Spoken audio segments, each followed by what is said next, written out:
Sa probinsya ng Zambales, may isang lugar na unti-unting nabubuhay sa mata ng mga biyahero. Ito ang Bagsit River, isang likas na paraiso na matatagpuan sa bayan ng Palawig.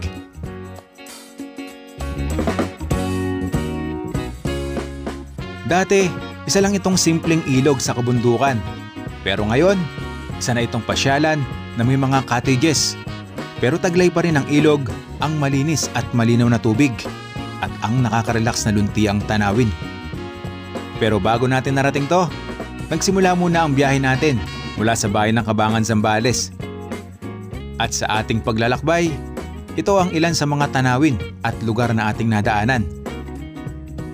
Ito yung tanawin mula sa Cabangan. Nadaanan din natin tong spot na to na may tanawin ng bundok at ilog. Quick stop para magpahinga tapos tuloy ang biyahe. Ito daw po ay nagmula pa sa Mount Pinatubo nung nakaraang pagsabog nito. Ito pala yung solar farm dito.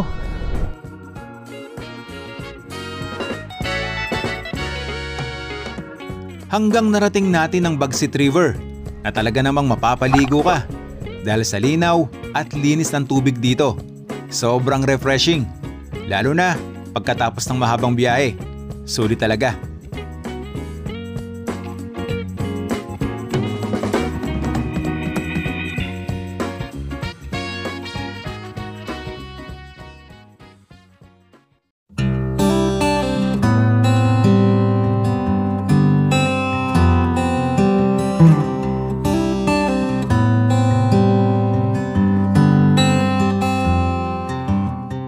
Welcome pong muli sa ating panibagong motorcycle adventure. Pagkatapos po ng 150 kilometers from Pulilan, Bulacan, andito na po tayo sa probinsya ng Zambales at papasok na tayo sa bayan po ng Cabangan.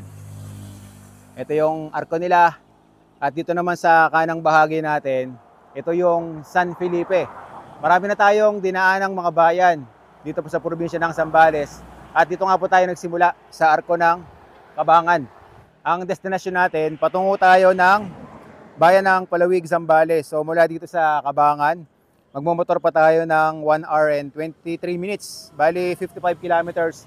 At mapupuntahan na natin ang isa sa mga tagong yaman o hidden gems ng Zambales. Ito po yung tinatawag nila na Bagsit River. So tara, sama po kayong muli sa ating biyahe at magtuklas sa ganda ng Pilipinas gamit ang ating motorsiklo. Tutok lang kayo para ma-feel nyo lang na parang kasama ko lang kayo sa ating gagawin na paglalakbay. Okay, let's go!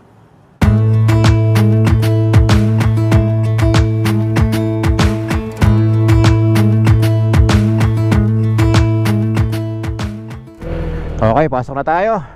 Welcome, Cabangan, Zambales. Yun! Matagal-tagal din tayo hindi nakapunta rito sa probinsya ng Zambales. At dahil nga mainit ngayon, gusto kong puntahan yung mga ilog dito. At para magkaroon din kayo ng idea, kung magustuhan ninyo, pwede nyo puntahan.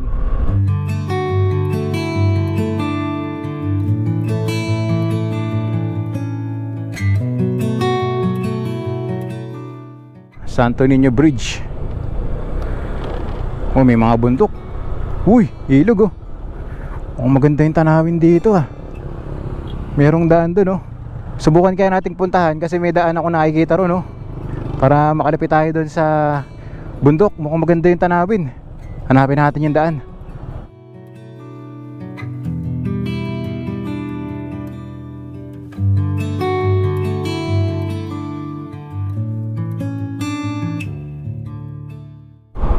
Dito yata yung daan papunta doon eh. Eto. Kaliwa tayo dito. Tingnan natin kung makakalapit tayo. This way to Mount Mariglem. Tanong tayo dito. Kuya, pwedeng makapunta ron sa may bundok? Hindi masyadong aabot na ba? Pero aabot sa may baba. Sa may baba lang po makikita. Sige po. Dito lang yung daan, kaya. Sige po, salamat. Hindi daw tayo makakalapit doon mismo sa taas ng bundok, pero doon sa mismong paanan pwede daw tayong makalapit. Ayan oh. Meron ditong dike. Ito yung ilog na nakita natin doon sa tulay. Rough road lang yung daan, mabato. Pero kayang-kaya ng motor natin.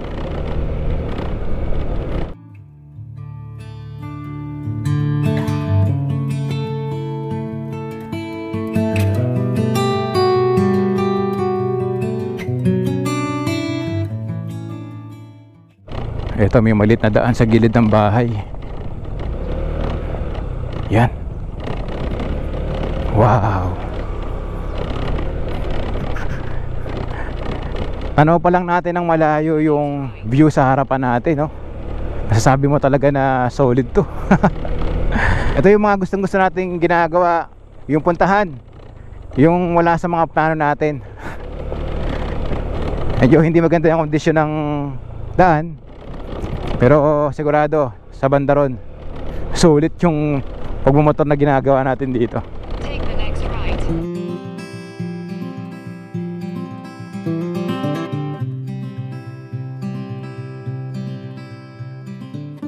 Pero sa mapa natin, dito sa off-road na dinadaanan natin, meron ding daan eh. Meron ako nakikita ritong tulay. Pwede tayong tumawid dyan pabalik doon sa pinaka main road. Yan guys, oh, tingnan nyo naman yung view. Okay na okay ditong tumambay, no? Kapag maganda ang panahon, yung pasikat pa lang yung araw saka palubog. Pero ngayon ay alas 9 na ng umaga, tarik na yung araw, medyo may kainitan na. Mahaba-haba din yung off-road na to. Ito na yung bundok na nakita natin sa tulay, oh. Palapit na tayo ng palapit.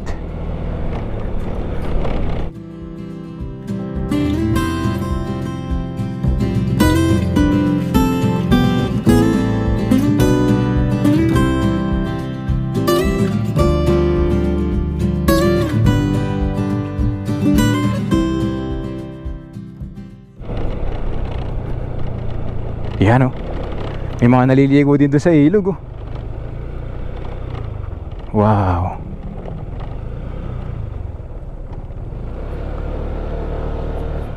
Ano na pala to? Sitio Mapurak, Barangay New San Juan, Zozo. Yun oh, ganda ng view. Hoy. Ayan, pwede na tayo dito.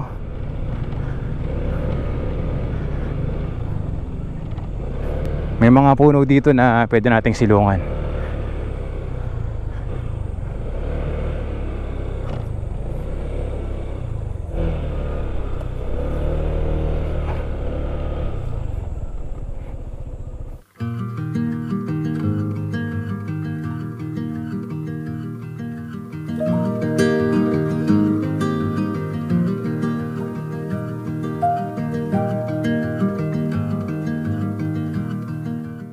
Ito yung pwesto na kung saan mas matatanaw natin ang malapitan yung mga bundok dito na nakita natin dun kanina sa may tulay. Merong malilit na puno dito na pwede nating silungan, tapos nagpaalam tayo dun kanina sa mga lokal. Pwede raw ditong maglakad-lakad at pagmasdan yung mga tanawin.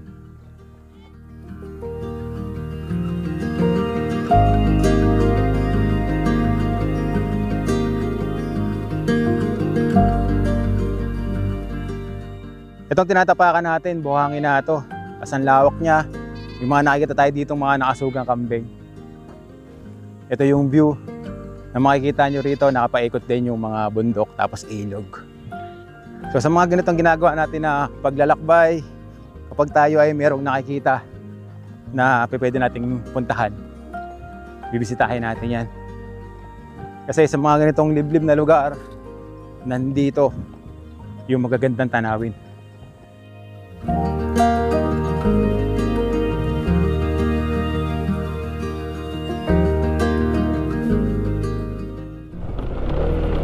Salamat po. Talang sa baba. Ito yung tulay, nadadaanan nyo rito oh. Tapos sa baba mayroong ilog. Ay, susuki sa baba. Puntahan natin.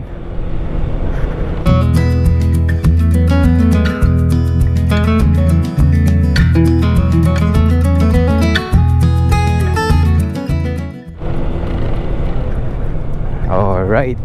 Take the second left. Yun. Tingnan nyo naman yung tanawin, no? Baba tayo sa ilog. 600 meters, make a U-turn.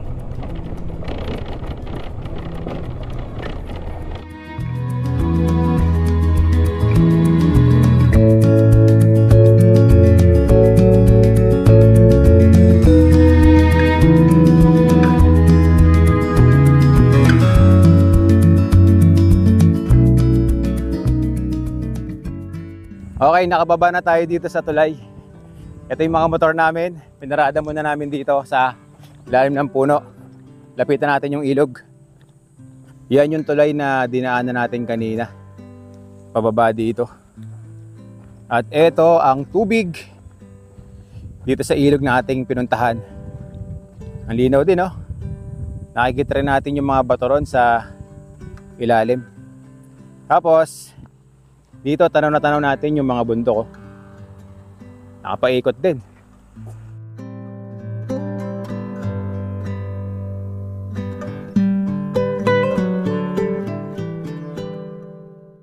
Sarap ding maligo dito, lalo na ngayong mainit ang panahon. Ang ganda ng scenery din dito.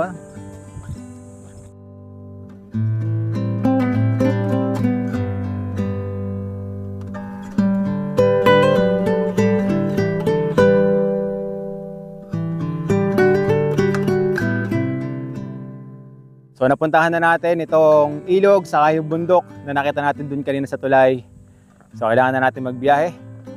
Balik na tayo sa highway. Let's go!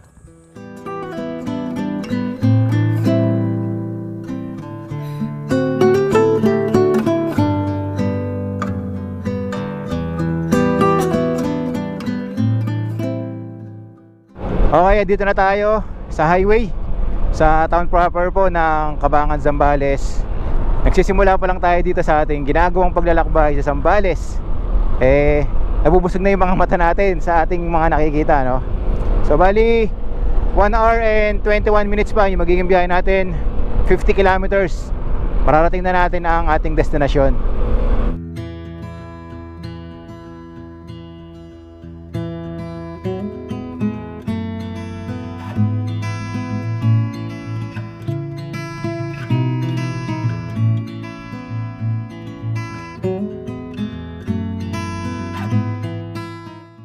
Thank you, come again, Cabangan, Zambales.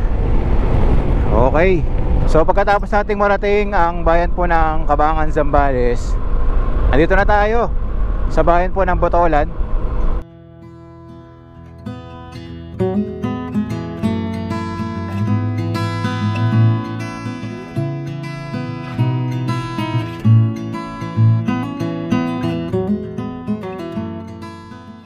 Malapit na ang mag-alas 12 na tanghali.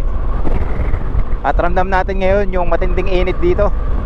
Buti na lang may mga puno sa gilid ng kalsada. Ang tataas mga pine tree. Ngayon, matinding init tapos mamayang hapon, posible na umulan. Ganito yung panahon ngayon sa bansa natin. Mainit sa umaga, tanghali, tapos sa hapon matinding ulan na may kasamang kulog at kidlat.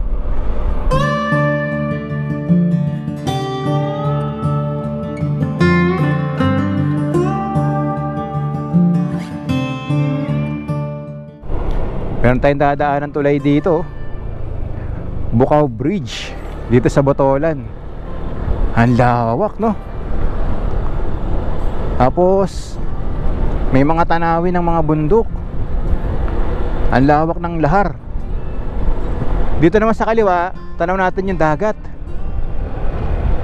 Grabe yung mga buhangin. Aquari pala to. Madaming mga dump truck doon sa kabako, kumukuha ng buhangin.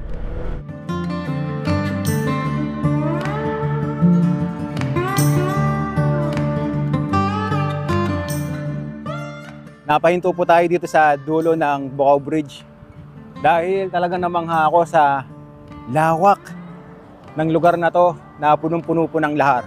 So sabi ng lokal na nakausap natin, itong mga lahar o buhangin na nakikita natin dito, ito daw po ay nagmula pa sa Mount Pinatubo nung nakaraang pagsabog nito. So itong lugar na to, dahil nga sa sobrang daming buhangin, ay nagsisilbing quarry. Marami nga tayo ritong nakikita ng mga bakho na naglalagay ng buhangin sa mga dump truck.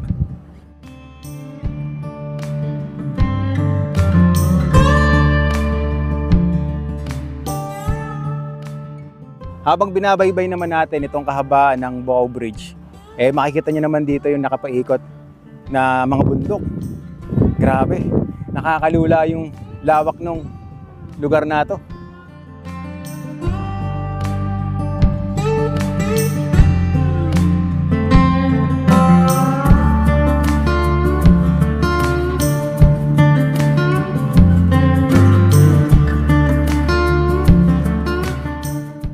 Ang tagal ng panahon na sumabog ang Mount Pinatubo. Pero hanggang ngayon, ang dami pa ring lahar doon, no? Hindi na uubusan. Kaya minsan yung mga kagaya ng pagsabog ng Mount Pinatubo, yung mga ganong disaster, nagkakaroon din ng magandang pakinabang. Lalo na yung mga lokal dito na kumukuha ng anong buhangin, nagkakaroon sila ng quarry.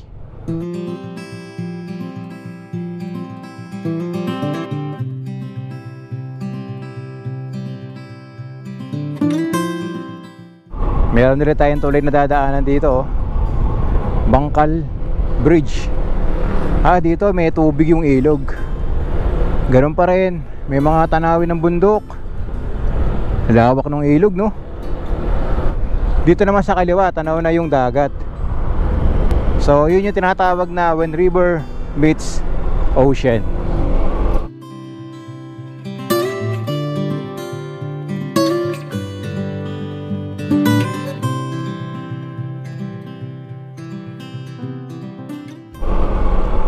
At ngayon, papasok na tayo ng bayan ng Iba, Zambales. Iba, capital town of Zambales. Alright. So pagkatapos ating daanan ng Botolan, Zambales, nandito na tayo sa Iba.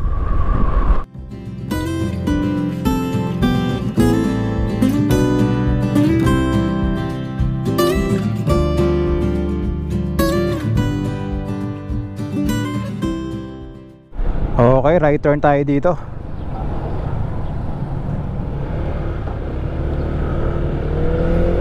In 500 meters, turn left onto the Ridgeline Way. 500 meters, kakaliwa naman tayo. Tandaan nyo lang po yung mga dinadaanan natin para kung sakaling bibisitahin nyo rin yung pupuntahan natin, hindi na kayo mahirapang hanapin yung ruta. So ngayon, kaliwa naman tayo dito.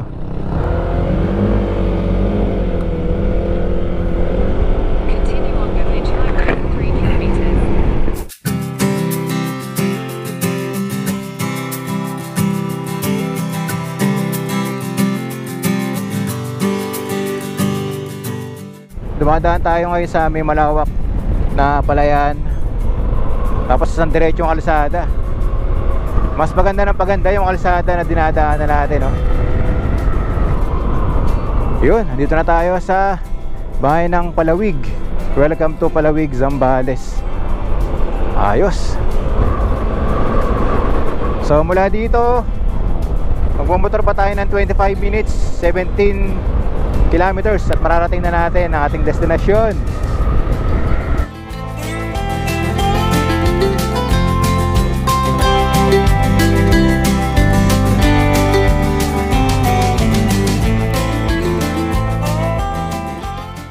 Medyo kumukulimlim na langit, mukhang magkakatotoo yata yung sinabi natin kanina. Yan, tinan nyo, kumukulimlim. Mukhang aabutan tayo ng ulan sa Bagsit River. Ito yata yung kapag kakamaliwa tayo papuntang Palawig Town proper.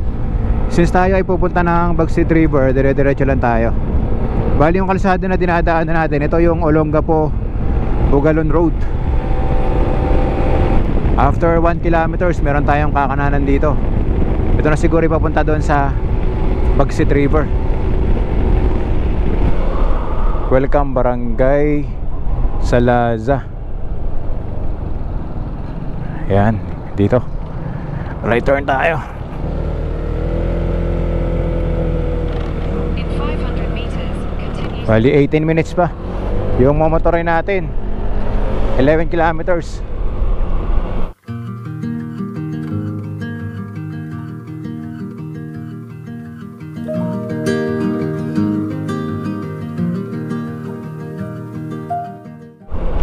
Ito pala yung solar farm dito na madadaanan natin papunta sa ating destinasyon. Grabe, ang daming solar. Ang init kasi ng panahon dito sa Zambales, kaya talagang okay na okay yung solar. Wala na akong idea kung saan nila ginagamit yung solar na to. Magkabila yan guys, kaliwa at kanan ng mga solar. Madadaanan nyo din yan kapag pupunta kayo sa Bagsit River. Pakadami. Bukod sa malawak yung pwesto nila dito, talagang mahaba. Mula doon sa entrada pa lang ng kanto. Ayan, makikita natin At ito ang solar farm dito po sa Zambales, sa bayan po ng Palawig.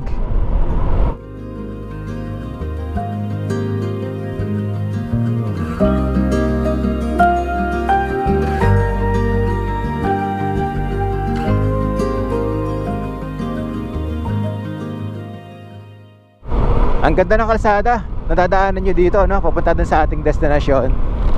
And balita ko at napanood ko din sa social media na hanggang doon sa ilog na ating pupuntahan, maganda yung kalsada. Kaya hindi rin kayo mahihirapan napuntahan dahil nga maayos yung mga ruta na ating dadaanan dito.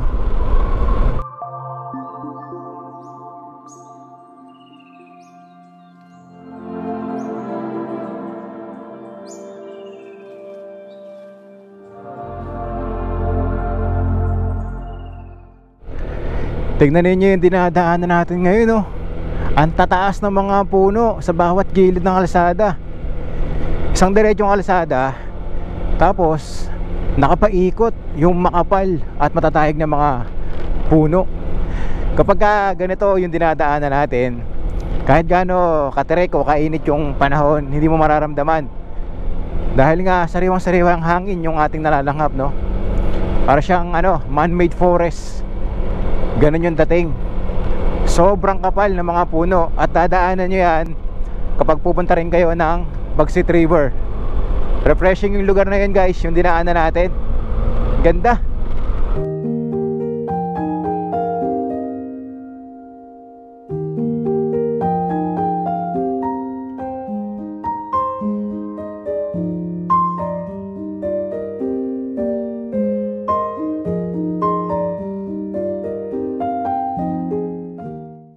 Sa mga ginagawa nating paglalakbay, kapag nakakita tayo ng mga ganitong luntiang tanawin, kahit gaano kalayo yung biyahe natin, inaabot man tayo ng init ng panahon, pero nare-relax yung ating mga mata at kaisipan kapag ganito na yung ating nakikita. Wala na tong katapusan. Simula doon sa may makapal na punong kahoy hanggang dito, marami tayong makikita.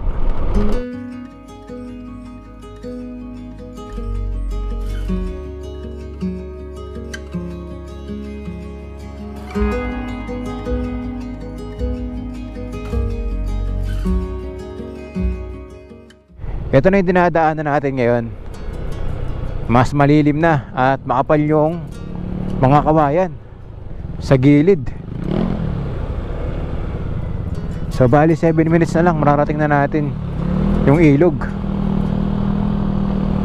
Tapos sa mapa, makikita natin na meron ditong ilog. Ayun! Ito yung ilog. Ang dami naliligo dun. Hanapin na lang natin dito yung spot na kung saan dun talaga yung pinupuntahan ng maraming bumibisita rito.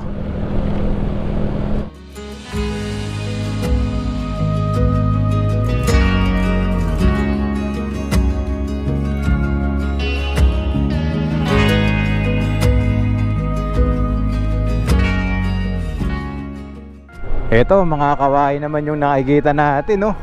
Hoy, para tayo nasa Japan. Yung mga napapanood nating movie. Tignan nyo guys, oh, ganda. Kung kanina, doon, mga mahogany yung nakita natin. Dito naman, napakaraming kawayan. Hay, ayos. Wow, solid. Ang ganda ng lugar na to. At maayos na maayos yung kalsada rito. Wala kayong dadaanan na rough road. Dahil ngayon ay 2 minutes na lang. Bali 850 meters na lang, nandun na tayo sa destination natin. Pero tingnan nyo naman yung dinadaanan natin, ang ayos-ayos pa rin. Kaya hindi kayo mahihirapan na puntahan to. Bulubundukin na yung destination natin ngayon, no?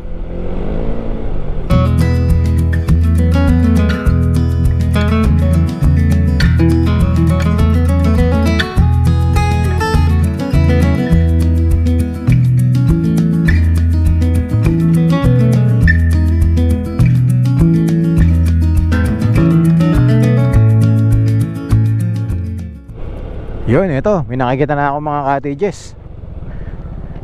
Alright, eto na yun. Nice. Narating na natin ang Bagsit River.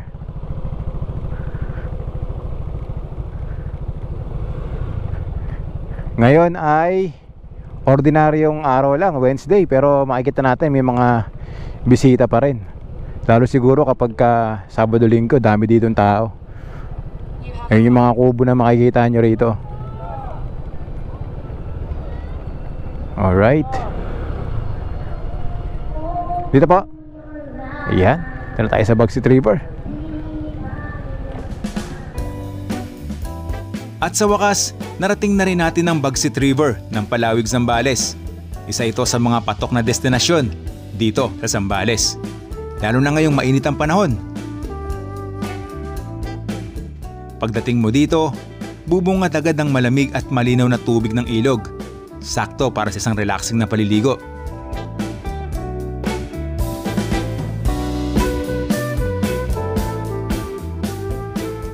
May mga cottages na rin sa paligid, kaya pwede kang magpahinga, mag-picnic o magsalo-salo kasama ang barkada o pamilya.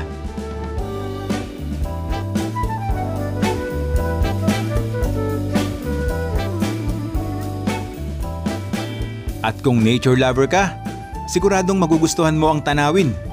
Presko ang hangin, tunog ng dumadaloy na tubig, at lunti ang paligid. Pero syempre, mas okay kung makilala natin mismo ang lugar mula sa mga taong nag-aalaga at nagbabantay dito. Kuya Carding, bakit po ba tinawag na Bagsit River itong ilog? Kaya tinatawag ito na Bagsit River kasi kapag bumaha ito, parang mabagsik siya. So ibig sabihin ng salitang bagsit ay sa salitang Tagalog ay bagsik.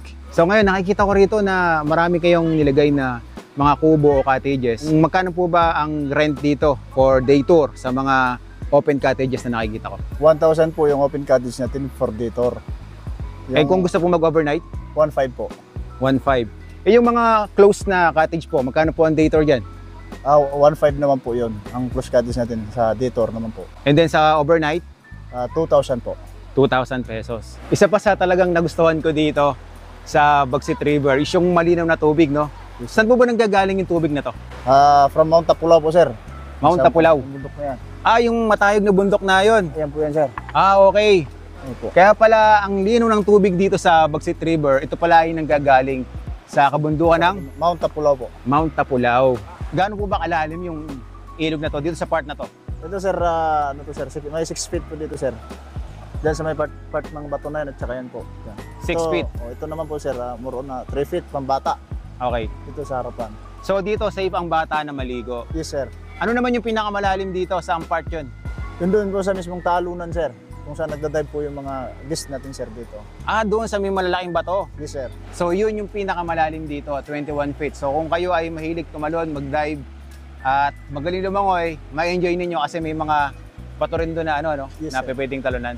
50 pesos yung entrance fee, 25 pesos yung environmental fee. Tapos kung nakamotor kayo, 10 pesos yung babayaran natin sa parking fee. Bali, 85. And kung kayo naman po naka 4 wheels, bali ang parking fee ay 100 pesos. At kung kayo naka tricycle, 20 pesos naman po. 20 pesos. So yun po yung mga babayaran nyo dito kapag bibisita rin kayo sa Bagsit River ng Palawig, Zambales.